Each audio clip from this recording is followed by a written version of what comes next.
Olá, sejam muito bem-vindos.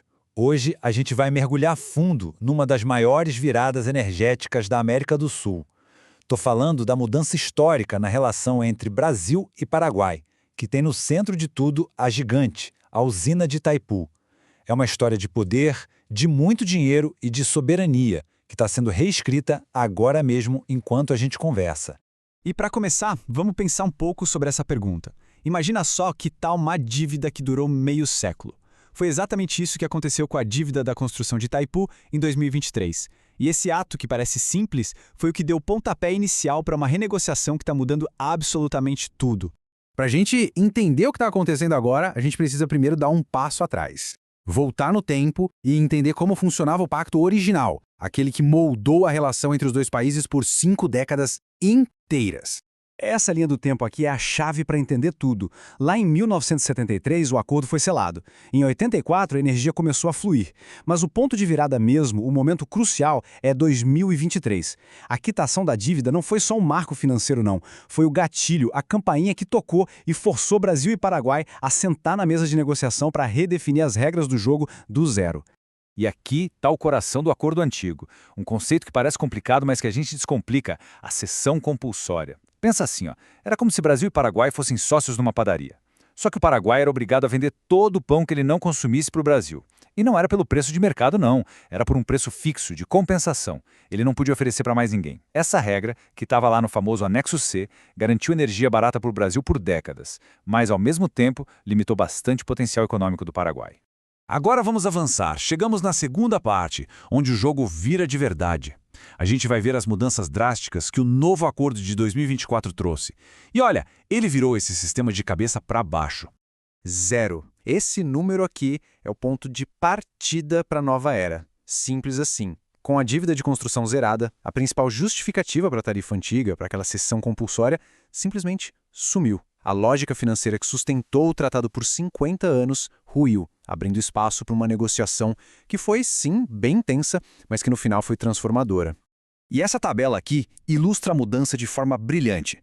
Antes, o sistema era fechado, o Paraguai vendia o que sobrava só para o Brasil por um preço fixo. Agora, o Paraguai pode vender a energia dele direto para o mercado livre brasileiro, negociando com várias empresas privadas a preços de mercado. É uma mudança radical, de uma parceria exclusiva e rígida para um relacionamento muito mais dinâmico e competitivo.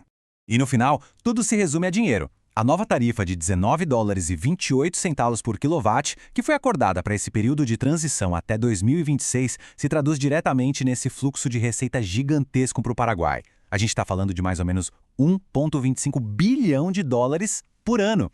É uma injeção de capital absurda para o orçamento do país, um dinheiro que já tem destino certo, investimentos sociais e infraestrutura. Isso nos leva direto para a terceira parte. Aqui, a gente vai explorar por que o Paraguai brigou tanto por essa mudança e, claro, como eles planejam usar essa nova soberania energética que conquistaram.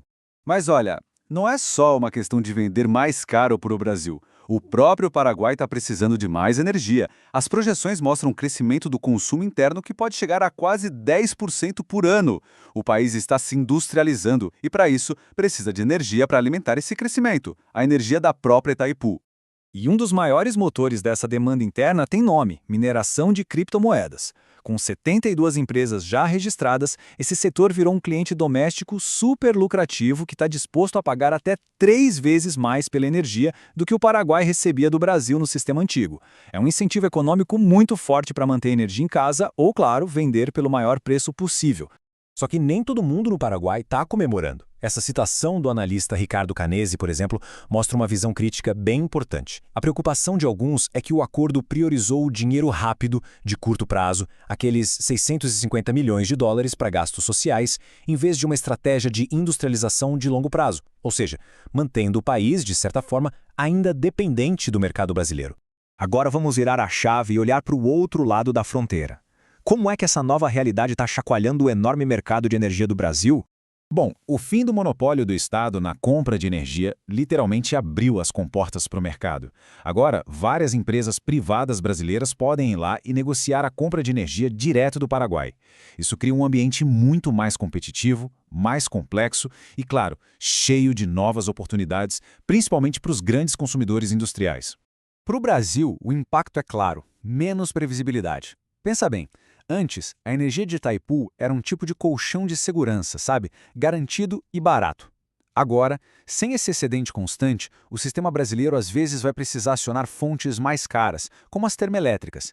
Isso pode causar flutuações e, potencialmente, um aumento nos preços lá na ponta, para o consumidor. E, finalmente, vamos olhar para frente. O que será que vem aí para essa usina monumental, tanto em termos de tecnologia quanto de economia, depois que esse período de transição acabar? Esse slide aqui é fundamental para a gente entender o futuro. O acordo atual é, na verdade, uma ponte. A partir de 2027, a expectativa é que a tarifa de Itaipu caia, mas caia muito, para cerca de $9 por quilowatt. Por quê? Porque ela vai refletir apenas os custos de operação, sem a dívida e sem os custos sociais. E isso, de novo, vai mudar o cenário econômico para os dois países de uma forma radical. E tem mais energia vindo por aí. Existe um plano para repotencializar as 20 turbinas de Itaipu. Isso aumentaria a capacidade de cada uma de 700 para 900 megawatts. Para a usina inteira, isso significaria um salto de quase 1/4 na produção total. É mais energia para ser gerenciada, para ser vendida e para ser usada para impulsionar o desenvolvimento dos dois lados. E a gente termina com essa reflexão.